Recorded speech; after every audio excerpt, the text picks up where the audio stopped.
السلام عليكم ورحمة الله وبركاته. الحمد لله نحمده ونستعينه ونستغفره ونؤمن به ونتوكل عليه ونعوذ بالله من شرور أنفسنا ومن سيئات أعمالنا. من يهده الله فلا مضل له ومن يضلله فلا هادي له. ونشهد أن لا إله إلا الله وحده لا شريك له ونشهد أن محمدا عبده ورسوله. قال الله تعالى في محكمه التنزيل والفرقان المجيد بعد أعوذ بالله من الشيطان الرجيم بسم الله الرحمن الرحيم. ومن أحياها فكأنما أحيا الناس جميعا. وقال نبينا صلى الله عليه وسلم صل من قطعك واعف عمن ظلمك واحسن إذا ما أساء إليك أو كما قال عليه الصلاة والسلام. எல்லா புகழும் புகழ்ச்சியும் அல்லாஹ் ஜல்ல ஷானஹு தஆலா ஒருவனுக்கே உண்டாகட்டுமாக. சாந்தியும் சமாதானமும் எம்பிரான் முஹம்மது முஸ்தபா ஸல்லல்லாஹு அலைஹி வஸல்லம் அவர்கள் மீதும் அவர்களை எப்படியே பின்பற்றிய சத்திய சஹாபாக்கள், தாபிஈன்கள், தபாஅத்தாபிஈன்கள், இமாம்கள், முஸன்னிஃபீன்கள், முஃபஸ்ஸிரீன்கள், முஹத்திஸீன்கள், வலிமார்கள், சாலிஹீன்கள், முத்தகீன்கள், முஜ்தஹீன்கள், மஷாயிக்மார்கள், உலமாக்கள், மேலும் இந்த ஜுமாவுக்கு வருகை தந்திருக்கக்கூடிய நம் அனைவரின் மீதும் என்றென்றும் நிலவட்டுமாக.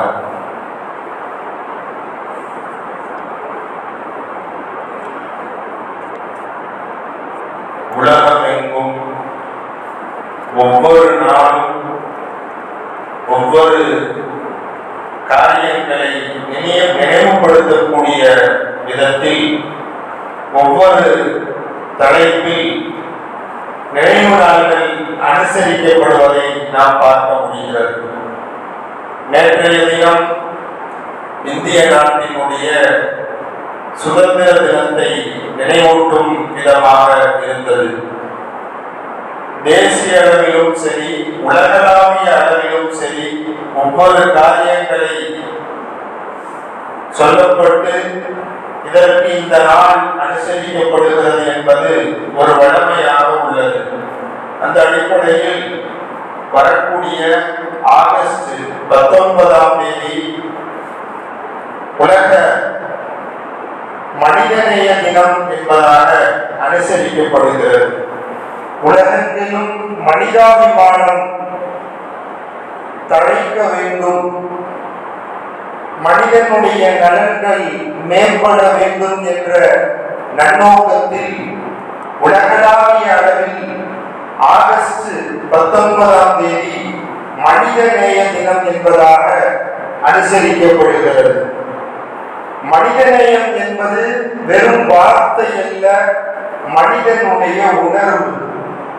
உலகத்திலே எல்லா செயல்பாடுகளிலும் மனித நேயம் வேண்டும் என்பதை வலியுறுத்தி சொல்லிய மார்க்கம் இஸ்லாமிய மார்க்கம். மனிதன் தழைக்க வேண்டும் என்பதை தன்னுடைய ஒவ்வொரு நடவடிக்கையிலும் தன்னுடைய மரணம் வரைக்கும் சொல்லி சென்றவர்கள் எபிரான் ஸல்லல்லாஹு அலைஹி வஸல்லம் அவர்கள். ஒரு முஸ்லிம் என்பவன் மனித மத உணர்வோடு மாத்திரமல்ல, மனித உணர்வோடும் இருக்க வேண்டும் என்பதை வலியுறுத்தக்கூடிய மார்க்கம் தான் இஸ்லாமிய மார்க்கம். அதனால்தான் பெருமானார் சொன்னார்கள், மன் கான ஃபீ ஹாஜத்தி அஹீஹி கான அல்லாஹு ஃபீ ஹாஜத்திஹி. தன் சகோதரனுடைய தேவையை ஒரு மனிதன் நிறைவேற்றும் போது இறைவன் அவருடைய தேவையை நிறைவேற்றுகிறார் என்பதாக பெருமானார் சொல்லி காட்டுகிறார்கள். மன் ஃபர்ரஜ அன் முஸ்லிமின் குர்பத்தன் ஃபர்ரஜல்லாஹு பிஹா குர்பத்தன் மின் குரபி யௌமில் கியாமா. யாராவது ஒரு முஸ்லிம் தன்னுடைய சகோதரர் கஷ்டப்படுவதை பார்த்து அவருக்கு சந்தோஷத்தை ஏற்படுத்தக்கூடிய விதத்தில் அவருக்கு உதவிகள் செய்தாரோ, அவருக்கு மகிழ்ச்சியை தந்தாரோ, இறைவன் நாளை கியாமத்தினுடைய வேளையிலே இவருக்கு மகிழ்ச்சியை தரும் தருவான். மனித நேயம் என்பது இங்கு உலகத்தோடு முடிந்து விடுவது கிடையாது. இந்த மனித உணர்வுக்கும் மனித நேயத்திற்கும் மறுமையும் கூலி உண்டு என்பதை வலியுறுத்தி சொல்லிய மார்க்கம் இஸ்லாமிய மார்க்கம். எகிப்து தேசத்து நபியாக அனுப்பப்பட்ட ஹஸ்ரத் மூசா அலைஹிஸ்ஸலாத்து வஸலாம் அவர்கள் நடந்து கொண்ட மனித நேயத்தை இறைவன் திருமறையில் பதிவு செய்கிறார். சூரத்துல் அன்பியாவிலே மூசா அலைஹிஸ்ஸலாம் அவர்களுடைய மனித நேயத்தை பாராட்டி இறைவன் திருமறையில் வசனத்தை சொல்லுகிறார். திருமறை மனித நேயத்தை பற்றி நிறைய வசனங்களிலே பேசியிருக்கிறது. மூசா அலைஹிஸ்ஸலாம் அவர்களுடைய மனித நேயத்தினுடைய ஒரு சிறிய விஷயங்களை இறைவன் திருமறையில் பதிவு செய்கிறார். நபி மூசா அலைஹிஸ்ஸலாம் அவர்கள் எகிப்து தேசத்தில் இருந்து மதியனை நோக்கி வருகிறார்கள். தன்னுடைய படைகள் தன்னுடைய அந்த பகுதியிலே ஃபிரௌனுடைய தொல்லையை தாக்க முடியாமல் மூசா அலைஹிஸ்ஸலாம் அவர்கள் மதியனை நோக்கி வந்து கொண்டிருக்கிறார்கள். வரக்கூடிய வழியிலே கடுமையான பசி, தாகம் இருக்கிறது. சரி, கொஞ்சம் நேரம் மரத்தடியில் துயில் கொள்ளலாம் என்று நினைத்த மூசா அலைஹிஸ்ஸலாம் அவர்கள் ஒரு மரத்தடியிலே துயில் கொள்கிறார்கள். அந்த நேரத்துல அந்த மரத்துக்கு பக்கத்துல ஒரு பெரிய கிணறு இருந்துச்சாம். அந்த கிணத்துல சில ஆட்டு இடையர்கள் தண்ணீரை இறைக்கிறார்கள். தண்ணீரை இறைத்து தொட்டியிலே கொட்டி அந்த தண்ணீரை அவர்களினுடைய வளர்ப்பு ஆடுகள் எல்லாம் பருகி கொண்டிருக்கிறது. இந்த நிகழ்வை பார்த்து கொண்டே இருக்கிறார்கள் மூசா அலைஹிஸ்ஸலாத்து வஸலாம். தண்ணியை ஊத்திக்கிட்டே இருக்கிறாங்க. கால்நடைகள் அந்த தொட்டியில இருந்து குடிச்சுக்கிட்டே இருக்குது. அங்க பார்த்தா பக்கத்துல 2 பெண் ரொம்ப நாணத்தோடு வெட்கத்தோடு நின்று கொண்டிருக்கிறார்கள். பார்த்து கொண்டே இருக்கிறார்கள் மூசா அலைஹிஸ்ஸலாம் அவர்கள். பிறகு தண்ணீரை எல்லாம் இறைத்து விட்டு மிகப்பெரிய பாறை, அந்த பாறையை வைத்து அந்த கிணற்றை மூடிவிட்டார்கள். தஃசீரை குர்துபியில எழுதுறாங்க, கிட்டத்தட்ட அந்த பாறையை தூக்கி வைக்க 10 நபர்கள் வேண்டும். இப்னு ஜரீர் ரஹ்மத்துல்லாஹி சொல்றாங்க, அந்த பாறையை கிணற்றை மூடக்கூடிய அந்த பாறையை தூக்கி வைக்க 30 நபர்கள் தேவை. அந்த அளவுக்கு பெரிய பாறை. அதை வைத்து அந்த கிணற்றை தண்ணீரை இறைத்ததற்கு பிறகு மூடி விடுவார்கள். அந்த அளவுக்கு பெரிய பாறை. அப்ப இந்த ஆட்டு இடையர்கள் தண்ணீரை எல்லாம் பிடித்ததற்கு பிறகு பாறையை வைத்து மூடிவிட்டார்கள். அந்த பாறையை 10 பேர் சேர்ந்துதான் தூக்க முடியும். மூடி வச்சதுக்கு பின்னாடி அங்க 2 பெண் நின்றுட்டு இருக்கிறாங்க. ரொம்ப வெட்கப்பட்டு நின்றுட்டு இருக்கிறாங்க. 2 பேர்த்தையும் போய் மூசா அலைஹிஸ்ஸலாம், மா ஹத்துபுக்குமா, உங்களுக்கு என்னமா பிரச்சனை, என்ன விஷயமா நின்றுட்டே இருக்கிறீங்களா ரொம்ப நேரமா அப்படின்னு சொல்லி அந்த 2 பெண்மணிகளும் ஹஸரத் ஷுஐப் அலைஹிஸ்ஸலாம் அவர்களுடைய 2 அருள் முதல்விகள். அவங்கள்ட்ட போய் கேட்கிறாங்க, மா ஹத்துபுக்குமா, என்ன வேணும், என்ன தேவைன்னு நிக்கிறீங்கம்மான்னு சொல்லிட்டு கேட்கும் போது அவங்க சொன்னாங்களா, லா நஸ்தி ஹத்தா யுஸ்திரர் ரியா, இந்த ஆட்டு இடையர்கள் தண்ணீரை முழுவதையும் இறைத்து அவர்களுடைய ஆடுகளுக்கு எல்லாம் கொடுத்ததற்கு பிறகுதான் நாங்கள் அந்த தண்ணீரை எடுத்துக்கொள்ள முடியும். எங்க வாப்பா ஷுஐப் அலைஹிஸ்ஸலாம் அவர்கள் ரொம்ப வயசானவங்க, அவங்களால இந்த இடத்துக்கு வர முடியல. நாங்க 2 பிள்ளைங்க தான் சேர்ந்து தண்ணி எடுத்துட்டு போலான்னு வந்திருக்கிறோம். எந்த அளவுக்கு சொன்னா, அந்த ஆட்டிடையர்கள் தண்ணீரை குடித்து தொட்டியில ஊத்துவாங்களா, அந்த தொட்டியில இவங்களுடைய ஆடு பருகி போனதற்கு பிறகு மிச்சமான தண்ணீர் இருக்குமா, இந்த தண்ணீரை தான் அந்த 2 பேரும் எடுத்துட்டு போவாங்களா. அந்த தண்ணீரை எடுக்கிறதுக்காண்டி நாங்க வெயிட் பண்ணிட்டு இருக்கிறோம்னு சொல்றாங்க. அப்ப மூசா அலைஹிஸ்ஸலாம் என்ன செஞ்சாங்க, கவலைப்படாதீங்கன்னு சொல்லிட்டு மூசா அலைஹிஸ்ஸலாமே அந்த 10 பேருக்கும் மேல் சேர்த்துதான் தூக்க முடியும் என்று சொல்லக்கூடிய அந்த கிணற்றினுடைய பாறையை ஒற்றை நபராக தூக்கி போட்டு விட்டு அந்த பெண்மணிகள் வைத்திருந்த பெரிய வாளியை எடுத்து தண்ணீரை இறைத்து கொடுக்கிறார்கள். அங்கே மனிதநேயம் என்பது தலை தூக்குகிறது. யார் என்று தெரியவில்லை, அவர்களுக்கு உதவி செய்தால் என்ன பகரம் என்று தெரியவில்லை.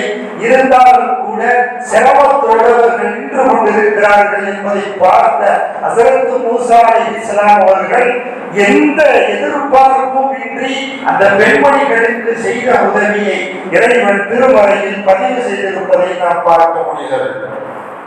ஒரே மாதிரிதான் இறைச்சாங்களா? இந்த பெண்மணிகளினுடைய ஆடுகளுக்கும் வீட்டுக்கும் தேவையான தண்ணீரை எல்லாம் இறைத்து கொடுத்தார்கள் என்ற செய்திகளை நாம் கிதாபுகளின் மூலமாக பார்க்க முடிகிறது. இந்த மனித நேயத்தை தான் இஸ்லாம் விரும்புகிறது. ஒரு மனிதர் பெருமானாரிடத்திலே வருகிறார். ஐயும் யா ரசூலல்லாஹ் ஐயும் நாசி அஹப்பு இலல்லாஹ், அல்லாஹ்வுக்கு பிடிச்சமான மனுஷன் யாருன்னு கேட்கிறார். அல்லாஹ்வுக்கு ரொம்ப பிடித்தமான மனிதர்கள் யார் என்று கேட்கும் போது அடுத்த கேள்வியையும் முன்வைக்கிறார்கள். அல்லாஹ்வுக்கு பிடிச்சமான அமல் என்னன்னு கேட்கிறார். அல்லாஹ்வுக்கு பிடிச்சமான நபர் யாரு, அல்லாஹ்வுக்கு பிடிச்சமான அமல் என்னன்னு கேட்கும் போது பெருமானார் சொன்ன வார்த்தை அஹப்புன் நாசி இலல்லாஹி அன்ஃபஉஹும் லின்னாஸ், மக்களுக்கு பயனுள்ளவராக நடந்து கொள்கிறார் அல்லவா, இவர் அல்லாஹ்வுக்கு ரொம்ப பிடிச்சமான மனுஷன் சொன்னார். வாழக்கூடிய காலகட்டத்திலே அடுத்தவர்களினுடைய சிரமம் அறிந்து, அடுத்தவர்களினுடைய தேவையை அறிந்து, அவர்களுக்கு உதவும் மனப்பான்மையோடு அவர்களுக்கு பிரயோஜனம் செய்யக்கூடிய விதியில் நடந்து கொள்கிறாரே, இவர் சிறந்த மனிதர் என்று சொல்லிவிட்டு பெருமானார் அடுத்து சொன்னார்கள், அஹப்புல் அமாலி இலல்லாஹ், அல்லாஹ்வுக்கு பிடிச்சமான அமல் என்ன தெரியுமா? சுரூரும் ததுஹுலுஹு அலா முஸ்லிமின், ஒரு முஸ்லிம் கஷ்டத்தோடு இருந்து கொண்டிருக்கிறார், ஒரு முஸ்லிம் சிரமத்தோடு வாழ்ந்து கொண்டிருக்கிறார், அந்த முஸ்லிமினுடைய முகத்தில் இருந்து சந்தோஷத்தை நீங்கள் வரவழைத்து விட்டால் இது அல்லாஹ்வுக்கு பிடிச்சமான அமல் சொன்னாங்க பெருமானார். அந்த முஸ்லிம் சிரமத்தோடு இருந்து கொண்டிருக்கிறார், அந்த சிரமத்தை நீங்கள் நீக்கிக் கொண்டிருக்கிறீர்கள். அந்த முஸ்லிமுக்கு கடன் இருந்து கொண்டிருக்கிறது, அந்த கடனை நீங்கள் அடைத்து கொடுக்கிறீர்கள். அந்த முஸ்லிம் கடுமையான பசியால் வாடிக்கொண்டிருக்கிறார், பசியால் ஏங்கிக் கொண்டிருக்கிறார். அந்த முஸ்லிமினுடைய பசியை தீர்க்கக்கூடிய உணவுகளை நீங்கள் கொடுத்தாலும் கூட இதுதான் அல்லாஹ்வுக்கு பிடிச்சமான அமல்னு சொன்னாங்க எம்பிஆர் ஸல்லல்லாஹு அலைஹி வஸல்லம்.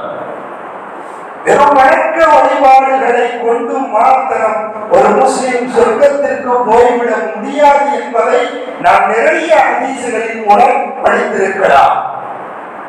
ஒரு மனிதர், ஒரு விபச்சாரி தாகித்த நாய்க்கு தண்ணீரை புகட்டியதின் காரணமாக எந்த அமலும் இல்லாமல் வெறும் இந்த உணர்வோடு மனிதத்தோடு அந்த பெண் நடந்து கொண்ட காரணத்தினால் அந்த பெண் சொர்க்கத்திற்கு போனார் என்ற வரலாறுகளை, என்ற செய்திகளை ஹதீஸ்களின் மூலம் நாம் பார்க்க முடிகிறது. இங்கே அல்லாஹ்வுக்கு பிடிச்சமான அமல், இறைவன் ஏற்றுக்கொள்ளக்கூடிய அமல் ஒரு முஸ்லிமுக்கு பிரயோஜனமான மனிதராக இருக்க வேண்டும். அவருடைய கஷ்டத்திலே நஷ்டத்திலே நாம் பங்கு பெற வேண்டும், உதவி செய்ய வேண்டும் என்பதை பெருமானார் ஸல்லல்லாஹு அலைஹி வஸல்லம் அவர்கள் சொல்லி காட்டுகிறார்கள். சில சமயங்களில் தட்டி கேட்கக்கூடிய பண்பும் நம்மிடத்தில் வர வேண்டும். மிகப்பெரிய கொடுங்கோலன் அபூ ஜஹல், பெருமானார் அவனை பற்றி சொல்லும் போது இந்த உம்மத்தினுடைய ஃபிரௌன் என்று அறிமுகப்படுத்தினார்கள். அப்படிப்பட்ட அபூ ஜஹல் ஒரு சிறுவனிடம், அந்த சிறுவனுக்கு தாய் தந்தை இல்லை, அனாதையான சிறுவன், அந்த சிறுவனுடைய பணத்தை சொத்தை அபூ ஜஹல்கிட்ட ஒப்படைச்சிருந்தாங்க. இந்த சிறுவனுக்கு அத்தா அம்மா இல்லை, இவருடைய தேவைகளை இந்த சொத்துல இருந்து நீங்க கொடுத்துக்கோங்கன்னு சொல்லி அபூ ஜஹல்கிட்ட ஒப்படைச்சிருந்தாங்க. அப்போ ஒரு சிறுவனுடைய சொத்திற்கு பொறுப்பாளராக இருந்தால் அபூ ஜஹல். ஒரு நாள் பார்த்தால் அந்த சிறுவன் சரியான ஆடை கூட இல்லாமல் அரைகுறையான நிறுவனத்திலே அபூ ஜஹலை பார்த்து வருகிறான். வந்து சொன்னான், தங்களிடத்தில் எங்கள் தாய் தந்தையர்கள் பொறுப்பாக சொத்தை ஒப்படைத்து சென்று விட்டார்கள். இன்று நான் நிற்கதியாக நின்று கொண்டிருக்கிறேன். உடுத்துவதற்கு ஆடை இல்லை. நிர்வாண கோலத்தில் தங்களிடத்தில் வந்து நின்று கொண்டிருக்கிறேன்.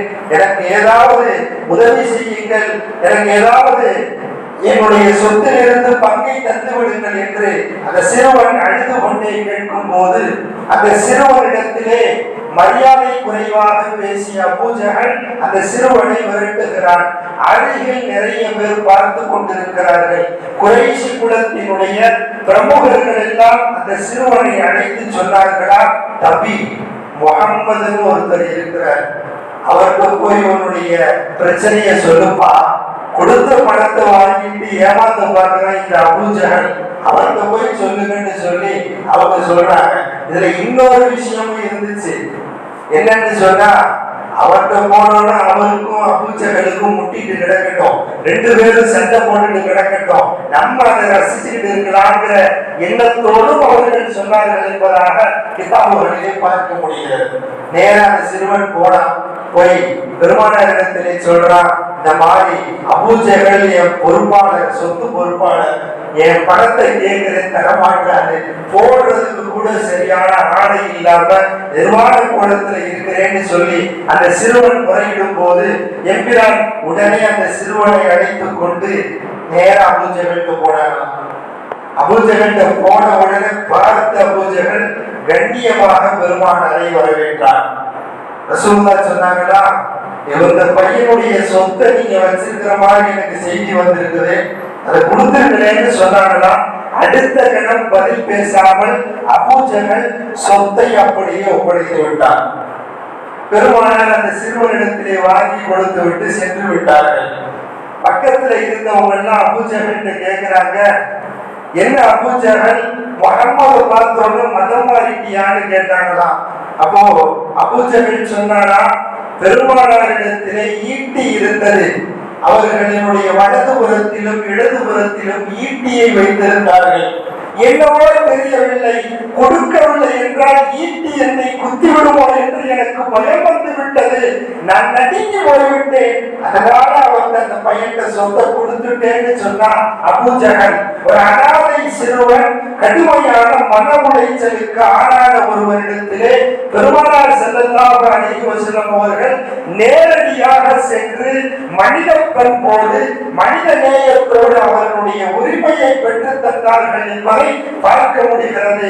இந்த பண்பாடுகள் அடுத்தவர்களுக்காக சென்று உதவி செய்யக்கூடிய நற்பண்புகள் இஸ்லாமியர்களிடத்திலே தலை தூக்க வேண்டும் என்பதை நாம் பார்க்க முடிகிறது. ஒரு தடவை அப்துல்லாஹ் இப்னு அப்பாஸ் ரலியல்லாஹு பள்ளியில இஅ்திகாஃப் இருக்கிறார். அந்த நேரத்துல ஒருத்தர் பெருமானாரினுடைய கபருக்கு முன்னாடி நின்றுகிட்டு, நான் கடுமையான கடன் சுமையால் மாட்டிக்கொண்டு விட்டேன் என்பதாக எல்லாம் பேசிக் கொண்டிருந்தார். இதை கேட்டு அப்துல்லாஹ் இப்னு அப்பாஸ் ரலியல்லாஹு நேரா போய் அவருடைய கையை பிடிச்சுக்கிட்டு வெளியில கூட்டிட்டு போறேன், நான் உன் கடனை அடைக்கிறதுக்கு ஏற்பாடு செய்யறேன்னு கூட்டி நடந்து போறேன். அப்ப அந்த மனிதர் கேட்டார் அப்துல்லாஹ் இப்னு அப்பாஸ் ரலியல்லாஹு, நீங்க தான் இஅ்திகாஃப்ல இருக்கிறீங்களே பள்ளிவாசல்ல, பள்ளியில இஅ்திகாஃப் இருக்கும் போது வெளியில வரக்கூடாதுன்னு சொல்லி நான் கேள்விப்பட்டிருக்கிறேன், நீங்க பார்த்தா என் கையை பிடிச்சிட்டு வெளியில கூட்டிட்டு போறீங்களேன்னு கேட்ட போது அப்துல்லாஹ் இப்னு அப்பாஸ் ரலியல்லாஹு சொன்னாங்களா, எனக்கு பெருமானார் சொல்லி இருக்கிறார்கள், மன் மஷா ஃபீ ஹாஜத்தி அஹீஹி கான கைருல் லஹு மின் இஅ்திகாஃபி 10 சினி. யார் ஒருவர் தன் சகோதரனுடைய தேவைக்காக வேண்டி, தேவையை நிறைவேற்றுவதற்காக வேண்டி நடந்து செல்கிறாரோ அவர் கிட்டத்தட்ட 10 வருடங்கள் இஅ்திகாஃப் பள்ளியில் இருப்பதை விட சிறப்பானது என்று பெருமானார் சொல்வதை நான் கேள்விப்பட்டிருக்கிறேன் என்று சொன்னார்களாம். ஹஸரத் அப்துல்லாஹ் இப்னு மஸ்ஊத் ரலியல்லாஹு சொன்னார்களாம், லஅன் அம்ஷிய மஅ அஹில்லி ஃபீ ஹாஜத்திஹி, என்னுடைய சகோதரர் சிரமத்தில் இருந்து கொண்டிருக்கிறார், இவருக்காக வேண்டி நான் நடந்து கொண்டு வருவது என்பது அஹப்பு இலைய மின்ன அத்தகிஃப ஃபி ஹாதல் மஸ்ஜித், இந்த மஸ்ஜிது நபவியிலே நான் இஅ்திகாஃப் இருப்பதை விட எனக்கு ரொம்ப பிரியமானது, எனக்கு ரொம்ப இஷ்டமானதுன்னு சொல்லி கூட்டிட்டு போய் அவருடைய கடனை அடைத்தார்கள் என்பதை ஹதீஸ்களில் பார்க்க முடிகிறது. கிட்டத்தட்ட 10 வருடங்கள் ஒரு பள்ளியில் இஅ்திகாஃப் இருப்பதை விட தன் சகோதரருக்காக வேண்டி தேவைகளை நிறைவேற்றி கொடுப்பது சிறந்தது என்பதை பெருமானார் வலியுறுத்தி சொன்னார்கள் என்பதை ஹஸரத் அப்துல்லாஹ் இப்னு அப்பாஸ் ரலியல்லாஹு தஆலா அவர்கள் அறிவித்து காட்டுகிறார்கள். திருமறையினுடைய வசனத்தை நீங்கள் பார்க்கலாம். ஒரு எறும்புக்கு இருந்த நேயத்தை இறைவன் திருமறையில் சொல்லி காட்டுகிறார். தூரத்தில் இருந்து சுலைமான் அலைஹிஸ்ஸலாம் அவர்களும் அவர்களினுடைய படைகளும் வந்து கொண்டே இருக்கிறது. இங்கு பார்த்தால் எறும்புகளும் எறும்பினுடைய கூட்டங்களும் நகர்ந்து போய் கொண்டிருக்கிறது. இதை பார்த்த தலைமை எறும்பு சொன்னதா, யா அய்யத்துஹன் நம்லு உதுஹுலு மசாகினகும், எறும்புகளின் கூட்டமே உங்கள் பொந்துகளிலே நீங்கள் நுழைந்து கொள்ளுங்கள். லா யஹ்திமன்னகும் சுலைமான் வ ஜுனூதுஹு, ஹஸரத் சுலைமான் அலைஹிஸ்ஸலாம் அவர்களும் அவர்களினுடைய கூட்டத்தார்களும் உங்களை விழித்து விட வேண்டாம் என்று எறும்புக்கு ஏற்பட்ட கவலை, எறும்புக்கு இருந்த நேயத்தை இறைவன் திருமறையில் பறைசாட்டுகிறார். தன் கூட்டம், தன் இனம் அழிக்கப்பட்டு விடக் கூடாது, தன் இனத்திற்கு சிரமம் வந்து கூடாது என்பதாக எறும்பு சொன்ன வார்த்தை திருமறையில் பதிவு செய்யப்பட்டதை நாம் பார்க்க முடிகிறது. இப்படிப்பட்ட மனிதநேயத்தை தான் இஸ்லாமிய மார்க்கம் சொல்லி காட்டுகிறது. ஒரு தடவை மஅரூஃபுல் கர்ஹி ரஹ்மத்துல்லாஹ் மிகப்பெரிய இறைநேசர், அவங்களுடைய வஃபாத்துக்கு பின்னாடி ஒரு மனிதர் அவங்களை கனவுல காட்டுறார். கனவுல பார்த்தா மஅரூஃபுல் கர்ஹி ரஹ்மத்துல்லாஹ் சொர்க்கத்துல இருக்கிறார். அப்போ இவர் கேட்டா, நீங்க சொர்க்கத்துல இருக்கிறதுக்கான காரணம் என்ன? வஃபாத்தாயிட்டீங்க, நீங்க சொர்க்கத்துல இருக்கிற மாதிரி நான் கனவு கண்டிருக்கிறேனே, இதற்கு என்ன காரணம்னு கேட்டாங்களாம். அப்போ மஅரூஃபுல் கர்ஹி ரஹ்மத்துல்லாஹ் சொன்னாங்களா, ஒரு நாள் நான் நஃபில் நோன்பு வைத்திருந்தேன். நான் நடந்து போய் கொண்டிருக்கும் போது ஒருவர் பானங்கள் விற்று கொண்டிருந்தார். அவருக்கு அன்னைக்கு வியாபாரமே சுத்தமா இல்லை. என்னை பார்த்து, எனக்கு எந்த வியாபாரமும் ஓடல, என்னுடைய பானத்தை வாங்கிக்கோங்களே அப்படின்னு சொல்லி என்னை கேட்டாரு. நான் இன்னைக்கு நோன்பு வச்சிருந்தேன், இருந்தாலும் கூட என் சகோதரன் கடுமையான சிரமத்தில் இருக்கிறான் என்று நினைத்துக் கொண்டு இது நபியான நோன்பு தான், முடித்து கொள்ளலாம் என்று அவரிடத்தில் பணத்தை கொடுத்து அந்த பானத்தை வாங்கி நான் குடித்துக் கொண்டேன். மற்றொரு நாள் நான் வைத்திருந்த நோன்பை கலா செய்தேன். அந்த நேரத்திலே அந்த மனிதர் என்னை பார்த்து சொன்னார், அல்லாஹ் உங்களை மன்னிப்பானாக என்று எனக்காக வேண்டி பிரார்த்தனை செய்தார், துஆ செய்தார். அதனுடைய பொருட்டு தான் நினைக்கிறேன், அல்லாஹ் என்னுடைய பாவங்களை மன்னித்து என்னை சொர்க்கத்திற்கு அனுப்பிவிட்டான் என்பதாக அவர்கள் சொன்னார்களாம். மஅரூஃபுல் கர்ஹி ரஹ்மத்துல்லாஹி அலைஹி. ஒரு தடவை அபூபக்கர் ரலியல்லாஹு அன்ஹுடைய ஆட்சி காலம், ஒரு நாட்டினுடைய மிக நீதமான ஜனாதிபதியாக வலம் வந்தார்கள் அபூபக்கர் சித்திக் ரலியல்லாஹு தஆலா. அப்போ அந்த நேரத்துல ஒரு வயசான கண் தெரியாத மூதாட்டி ஒருத்தவங்க இருந்தாங்களாம். அந்த அம்மாவால நடந்து வர முடியாது, பார்வையும் தெரியாது. இவங்க ஜனாதிபதியாக இருந்தாலும் கூட அந்த பெண்மணிக்கு உதவி செய்யக்கூடியவர்களாக இருந்தார்கள். அப்போ மாசம் என்ன செய்வாங்களா, பேரித்தம்பழங்களையும் கோதுமையையும் எடுத்துக்கொண்டு நேராக அந்த பெண்மணியினுடைய வீட்டிலேயே போய் கொடுத்துட்டு வருவாங்களா ஒரு நாட்டினுடைய ஜனாதிபதி. இப்படியே நடந்துகிட்டு இருக்குது. இந்த விஷயம் அடுத்த கலீஃபாவாக ஜனாதிபதியாக வரக்கூடிய உமர் ரலியல்லாஹு தெரிந்து வைத்திருந்தார்கள். அதெல்லாம் பார்த்துக்கிட்டே இருக்கிறாங்க. ஒரு கட்டத்தில் அபூபக்கர் ரலியல்லாஹு வஃபாத் ஆயிட்டார்.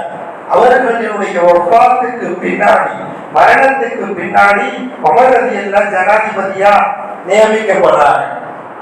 உமர் நினைத்து பார்க்கிறார், அன்று அபூபக்கர் சித்திக் ரலியல்லாஹு அந்த கண் தெரியாத மூதாட்டிக்கு தன்னால் முடிந்த அளவிற்கு உதவி செய்யக்கூடியவர்களாக இருந்தார்கள். தானே சென்று அந்த பெண்மணிக்கு உதவி செய்தார்கள். நாமும் செய்ய வேண்டும் என்று உமர் ரலியல்லாஹு பேரித்த பழத்தையும் கோதுமையையும் எடுத்துக்கிட்டு நேரா அந்த கண்ணு தெரியாத மூதாட்டிட்டு வீட்டுக்குள்ள போய் கொடுக்குறார். அந்த கண் தெரியாத மூதாட்டி அம்மாத்தா அஹூ கண்ணு கேட்டாங்களாம். என்ன உங்க சகோதரர் அபூபக்கர் எல்லாம் வஃபாத் ஆயிட்டாங்களான்னு கேட்டாங்களாம். இந்த உமர் எல்லாம் நினைச்சாங்கன்னா அபூபக்கர் கொடுப்பதை போல நாம் எதுவும் பேசக்கூடாது, கொடுத்துக்கிட்டே இருக்கணும் வஃபாத் வரைக்கும். ஆனா அந்த பாட்டி அந்த பொருளை கொடுத்த உடனே சொன்ன வார்த்தை அம்மாத்தா அஹூக்க, உங்களுடைய சகோதரர் அபூபக்கர் சித்திக்கிறது எல்லாம் வஃபாத் ஆயிட்டாங்களான்னு கேட்ட போது உமர் எல்லாம் ஆடி போய்விட்டார்களா. ஒமா அதுராக்கி, அவர் வஃபாத்தான செய்தி உனக்கு எப்படிமா தெரியும்னு கேட்டாங்களாம். அப்ப நம்ம சொன்னாங்களா, ஜித்தனி பித்தமரி வலம் தன்சிக மின்குண்டவா, எப்போது அபூபக்கர் எல்லாம் என்னிடத்தில் வந்தாலும் கொடுக்கக்கூடிய பேரித்தம் பழங்களிலே எனக்கு கண் தெரியாததின் காரணமாக அதில் இருக்கக்கூடிய விதைகளை கூட அகற்றிவிட்டு தான் இந்த பாட்டிக்கு கொடுப்பார்கள், இந்த கண் தெரியாத மூதாட்டிக்கு கொடுப்பார்கள். ஆனால் இன்றைய நாள் இந்த உமர் கொடுக்கக்கூடிய பேரித்தம் பழத்திலே கொட்டைகள் இருந்து கொண்டிருக்கிறது. நான் அதை வைத்து கண்டுபிடித்து விட்டேன் என்று சொன்னபோது உமர் அழுகிறார் அழுகிறார், கண்ணீர் ஒழித்துக் கொண்டே இருந்தார். சொன்னார்களாம்,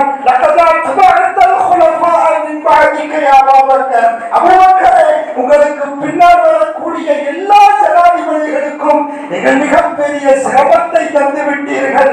உங்களுடைய மனித நேயத்தை உலகத்தில் யாராலும் செய்ய முடியாது, எந்த ஜனாதிபதியாலும் செய்ய முடியாது என்ற வார்த்தைகளை கூறி தனித்தெடுத்த குரலோடு அங்கிருந்து விடைபெற்று சென்றார்களாம் ஹஸரத் உமர் ரலியல்லாஹு தஆலா. அவை இப்படிப்பட்ட மனித நேயத்தை தான் இஸ்லாமிய மார்க்கம் இயம்பிக் கொண்டிருக்கிறது.